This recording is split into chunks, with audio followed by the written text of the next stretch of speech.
What's up everyone, welcome back to a brand new video. So, as you can probably tell, this concept that I'm using right now is something that I've done before. This what if will be a redux of what if Gohan trained after Buu. It's a scenario that was one of my first, and seeing as it aged a bit, I was thinking of ways that I can improve it, kinda like I did it with the Cell in the Tournament of Power what if. And I ended up deciding maybe the best way to redo this is to do a what if mini. And we will be changing up some stuff. A good alternate title would be What If Gohan Won Against Buu, because I'm essentially going to be rewriting Buu Saga Gohan to see what would happen if he actually won there. For this video, let's set a like goal of 3,000 likes, and if we hit that, I'll continue with the second part to this series. Anyways, let's begin. So, as I mentioned, we begin in the Buu Saga, once Gohan returns to Earth to fight Buu. And here's where the changes start. So originally, we all know what happened with Gohan in the Buu Saga. And if we're being honest here, while I do think Ultimate Gohan's cool, this is one of his stupidest moments. He made the exact same mistake that he made in the Cell Saga. He let his power get the best of him and got too confident, meaning Buu won against him, and that eventually led to him being absorbed. Thankfully, Goku and Vegeta were able to save the day later on. Oh, and Mr. Satan. And this is what I meant by rewriting Gohan. Here, Gohan doesn't let Gotenks join in to fight. He knows that he can handle it himself, and he's not going to let Buu get away. He remembers the mistakes he made against Cell 7 years ago. It's the same reason that Goku died before, so he's not going to let it happen again. When fighting Buu, it's clear that Gohan has an advantage. This new form that he has is awesome. The power it granted him is something that he doesn't want to go to waste. He does still want to have a bit of fun, so the fight doesn't end instantly. He fights Buu for a bit to see where he is in terms of power, and then realizes that he's far above. And with this, he decides to finish Buu off right away. He won't make the same mistake twice. And the good thing here is that Buu hasn't absorbed anyone, so Gohan didn't end up killing anyone else accidentally. Good Buu was inside of Super Buu, but they don't really care about him, so it doesn't matter that Gohan killed him. So that means the Buu Saga has wrapped up nicely. Goku never gets revived either. He decides to stay dead, and Elder Kai never gives him his life. Thankfully, Namex Dragon Balls are able to revive everyone else who died, including Vegeta. But as for Goku, he's content right now. There's no real reason for him to come back to life. It seems like the next generation has Earth in control. And if anything, he's interested by the prospect of training on the sacred world of Kais, so he's gonna remain dead and remain there. While everyone's a bit saddened to hear this, it makes sense. Goku wanted to stay dead before, and he maintains that position. He believes that he attracts bad enemies, and in a way he's right. So many of the recent threats coming to Earth have been due to him being there. And now with Buu defeated, hopefully Earth can live in peace with no more villains showing up. Thankfully, the Kais are pretty lenient, so he can visit occasionally, even though he's gonna be training most of the time. But now we get to a short time skip. Gohan of course continues his training. That's the whole premise of this what if. After killing Buu and realizing how great this power is, he's not going to let this power go to waste. There's an awkward period of adjustment at first.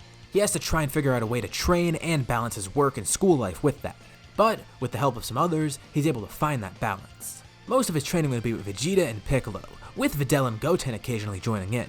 Videl does keep up with her training here, even though she's far behind in terms of power.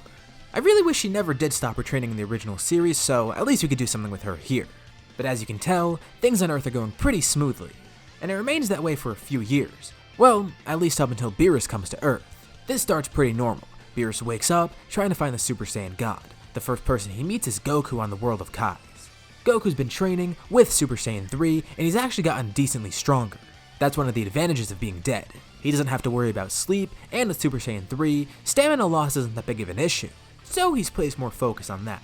But of course, he's still no match for Beerus, as Beerus then heads to Earth. So now the thing is, who will be the Super Saiyan God? Well, Ultimate Gohan I feel would actually be somewhat of a challenge for Beerus. After all these years of training, he would be exceptionally stronger, although not nearly on the level of a Super Saiyan God. So wouldn't the best option just be giving him Super Saiyan God? Well, I don't feel like that would be the best. Gohan has kind of a different mindset here. He was gifted this power, he barely worked for it at all, so now he wants to work to maintain it. And also, kinda like he did in Super, Gohan prefers to grow with Ultimate rather than a Super Saiyan form, and there's a better Super Saiyan God candidate than him. Of course, Goku also shows up. He's gonna be part of the ritual, and he's on Earth temporarily. But he's not gonna be the one to get the ritual either. I'm sure you can tell where I'm going with this. The person that'll get it is Vegeta. He's kinda far behind, both behind Goku and Gohan. Gohan has the advantage of Ultimate, and Goku has the advantage of being dead. So what does Vegeta have? Nothing really. He deserves something. He's only been stuck with Super Saiyan 2 so far. Sure, he's gotten notably stronger, but this could really help him. So, the ritual is performed, with Vegeta becoming Super Saiyan God. It's pretty fitting for him too. After his history with Beerus, this is a nice resolution for him.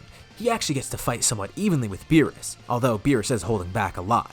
Beerus is pretty impressed. It seems he underestimated Vegeta before. This Super Saiyan God form surely makes him a great rival. Speaking of the ultimate form, why wouldn't Goku get it? He's training on the world of Kais after all, and he's around Elder Kai all the time. And well, I feel like he still wouldn't go for it. Kinda like I explained before, it was something that Gohan didn't really work for. It was power that was just gifted to him, and that's not really Goku's style. It's something that he can't work towards. Sure, it gives him a great boost in power, but it doesn't feel earned. Gohan's actually surprised to hear this, but agrees. He feels the same way. He's blessed to have the power, and since it was gifted to him, he doesn't want to waste it. Which is why, like I said before, he'd rather continue training with that. And also part of the reason Goku doesn't go for it is because he feels like it's a waste of time. He'd rather be training instead of sitting there having a guy dance around him. He doesn't care how strong the form is, that's no fun. But with that out of the way, Vegeta then trains with Beerus as Goku returns to the world of Kais to train. Goku, Vegeta, and Gohan all have their own methods of training now, and it seems like they're all making some great progress.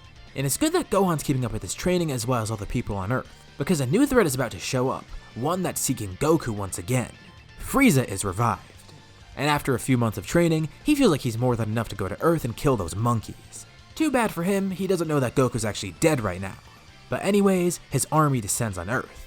In the fight, we now have Videl, Goten, and Trunks joining in against the Frieza Force.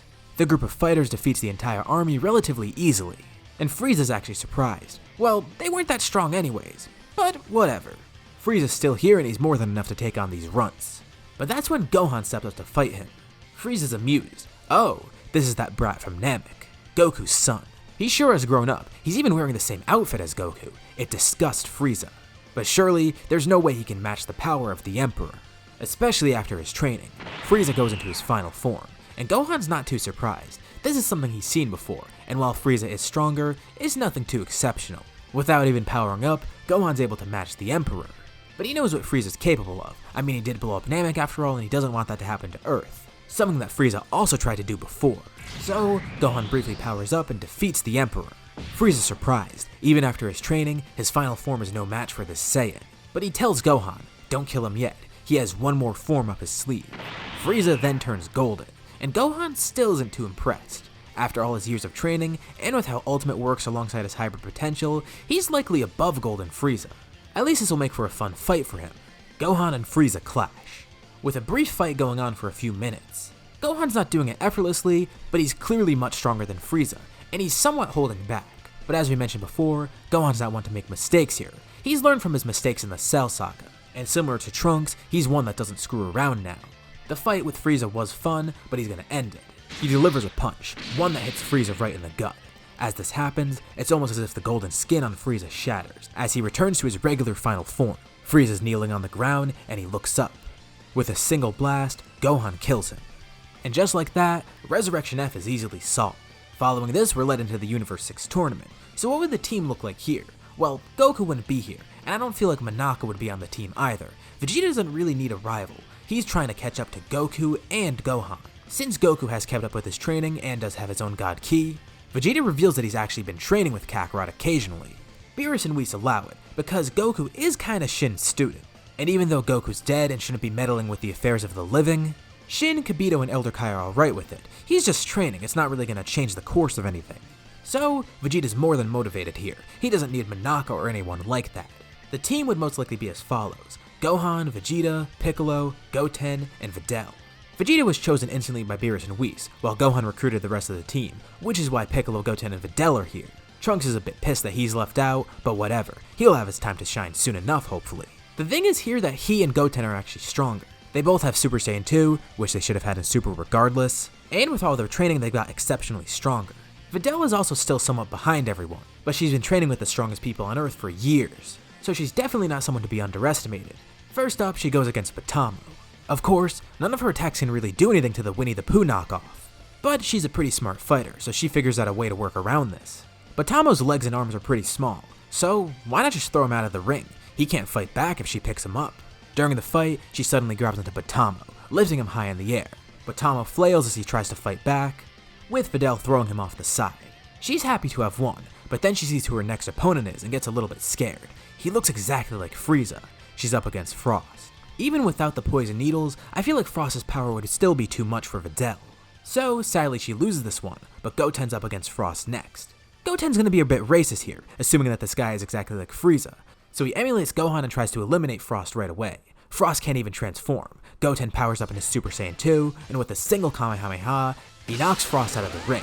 Well, Goten was kinda quick to judge, but he was right, Frost is a bad guy. Next up, he's up against Vegeta, and none of his attacks can hurt Vegeta, but thankfully words can hurt him, and Goten knows a lot of insults. After throwing out some choice words, Vegeta is eliminated. Goten faces Kaba next. And with Super Saiyan 2, he's able to outpace the Saiyan from Universe 6. It's a pretty friendly fight. Goten ends up winning, but it gets Kaba interested in Super Saiyan. And next we have Goten versus Hit. I think we both know how this is gonna go. Goten loses, and then next, Piccolo faces Hit. While Piccolo is very disadvantaged in terms of power, he's able to discern what Hit has as a skill.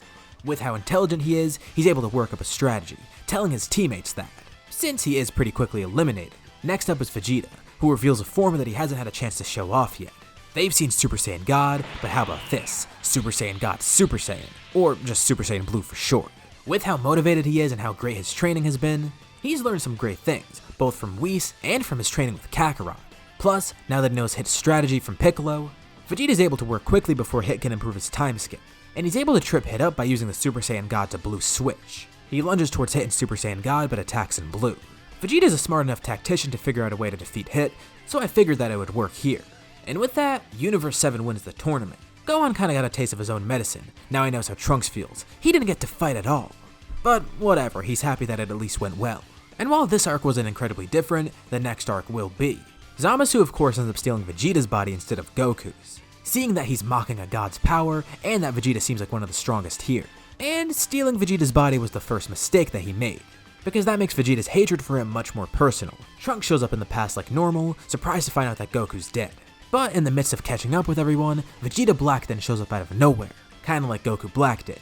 Vegeta's pissed to see this. I mean, he knew that the guy Trunks was fighting looked like Vegeta, but it seems like it is actually Vegeta somehow. It's some sort of imposter, and Vegeta won't settle for it. He knows what this faker did to Bulma, and what he did to Trunks' timeline. In short, Vegeta is not happy. Immediately, he powers up into Super Saiyan Blue, beating down Vegeta Black.